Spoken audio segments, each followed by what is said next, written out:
What's up, guys? It is Sam here, and I wanted to talk about AI and machine learning. Some really interesting stuff that I've been learning in these lectures I've been listening to and watching on YouTube, and applying that same what they're talking about to what Tesla is doing and trying to understand what is happening. So, if this is your first time here, what's good? My name is Sam, and for those of you who are returning, it's good to freaking see you. Okay, let's get into it. So, there's a researcher on AI and machine learning out of, I think it's MIT. His name is Lex Friedman, and he has a YouTube channel and a podcast. And his podcast, or his YouTube channel, has 219,000 subscribers, and he talks about AI and machine learning on his podcast. And he has this gentleman on about convolutions and deep learning neural networks, and then this is what it's titled: Deep Learning, Convolutional Neural Networks, and Self-Supervised Learning, which are all super interesting topics that I barely can even get the sentence out. But the essence of what he's saying, I wanted to talk about. So he has some professor on who his name is Jan Lee Kuhn. And so what I did is I went over to LinkedIn and I looked up this dude to see who he was. And he used to be a professor at NYU, and then he went to Facebook around 6 years ago, it looks like, and he was the director of AI research at Facebook. So I don't know, I mean, is there like a shitload of directors? But then he, about 2 years ago, he got a VP and chief AI scientist over at Facebook.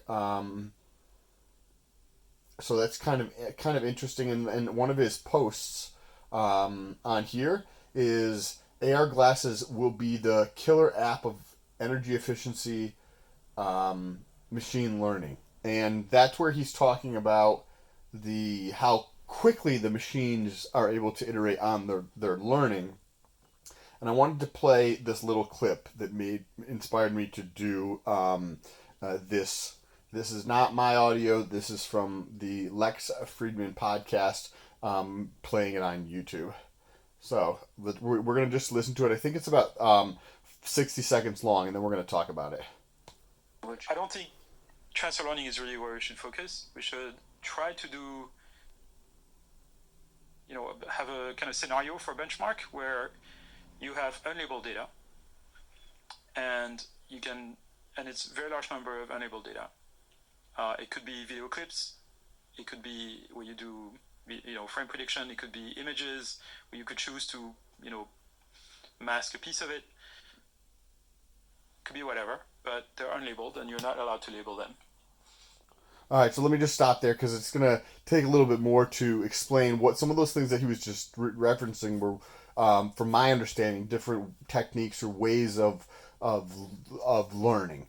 And the one that Tesla's using, as far as what I can learn from their autonomous event or whatever it was event that they had this past fall or late summer or something, and they're doing frame prediction. So they'll take like a little, a 1 second, like something like a 3 second they mentioned, I think, in the event, the Tesla event. It's like some very short video clip. So what that does is it gives the car a tremendous amount of data where you can say at one frame, you want the AI in the car to be able to predict what's going to happen in the next frame. Now, in order to be able to do that, you need to have a boatload of these type of interactions. So this professor is saying the ultimate test is essentially exactly what Tesla's doing. Having a bunch of unlabeled data, and then we're going to pick up and just finish listening to the last little bit of what he has to say. So you do some training on this, and then you train on a particular supervised task, ImageNet or NIST, and you measure how you're...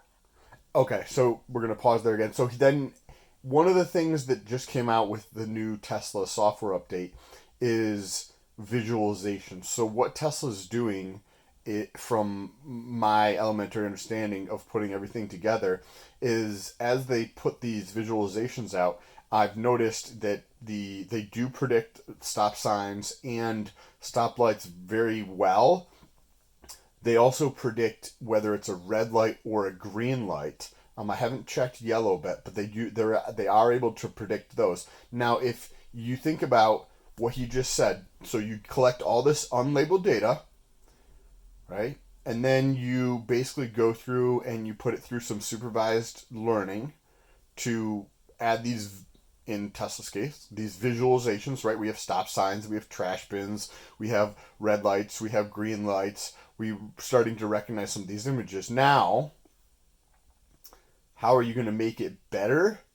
Well, you can use a combination of what Google's doing and, like, I don't know the correct terminology, but some term of active learning, and what Tesla's doing, where they have, instead of having to have somebody go through who's an engineer or whatever and drive the car and input, okay, there's a bicycle on the road, like there's that, there's this, like, well, what if you could have somebody else do that, like the machine, and the machine would predict this, and then the actual environment, right, through the input of the driver, would tell the car whether its prediction was right or wrong.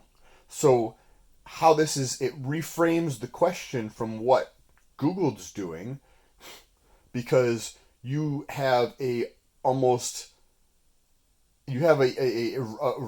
an exponential ramp for the number of vehicles that are able to train this, meaning individuals in cars able to train this, right? So as quickly as they're able to test things, they'll be able to get the answer, because the data set is so large and growing so quickly. So their ability to just be able to test new things is what's going to actually be the bottleneck here. So let's just listen to this last little bit of this clip here. Test error decrease or validation error decreases as you increase the number of labeled training samples.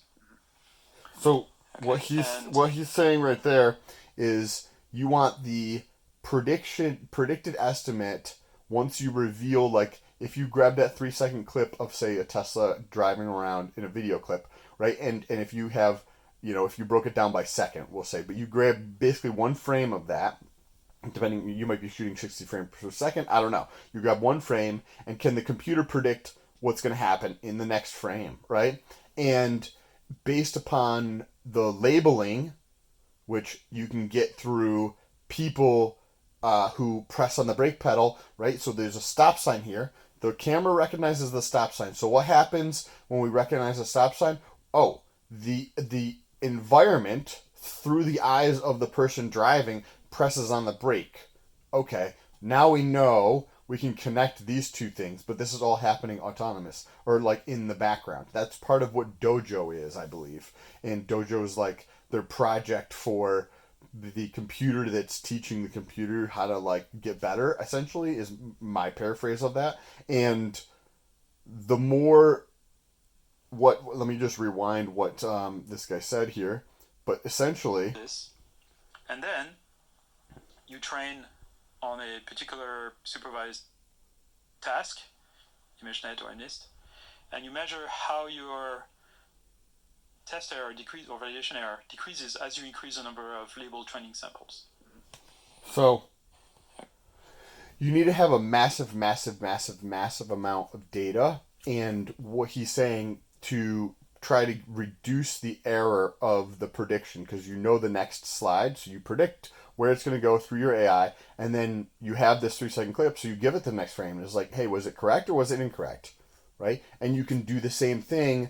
He's saying it gets better and better with more and more labeled data. So if you have a team of, say, 5,000 people, say, just for example, Google has a team of 5,000 people. Let's say 10,000 people, right, that are labeling the data for Google because they have the engineers, right, and that kind of thing. Well, what if you have 750,000 people labeling data for you? That's what it's like, because Tesla has all these people that are giving it free work, right? If you think about it in terms of work, whoever can get somebody else to work for them for free is going to win, right? If you can get everybody to work for you for free, you win. Where other people have to pay people to work for them, if you can get them to work for you for free, you're going to win. And that's what Tesla's doing here, right? We are paying Tesla money for these vehicles. And we're not only paying Tesla for the vehicle, we're giving them and teaching them how to get better through our data. So this is at the very beginning stages. I think machine learning and AI is going to continue being applied to many different areas of our life over the next, several years and decades. It'll be super interesting to watch it play out. If you guys have any thoughts, let me know down below in the comment section. Don't forget to subscribe to see future videos like this. And share this with somebody else. If you know somebody else who can get some value out of this type of analysis, share this video with them. It will help them out if you think they can get value out of it, and it will help out the channel. I appreciate it. I quit my job and I'm going full-time on doing stuff online. So I appreciate any support, whether even just pressing that thumbs up button. Appreciate you guys. Peace.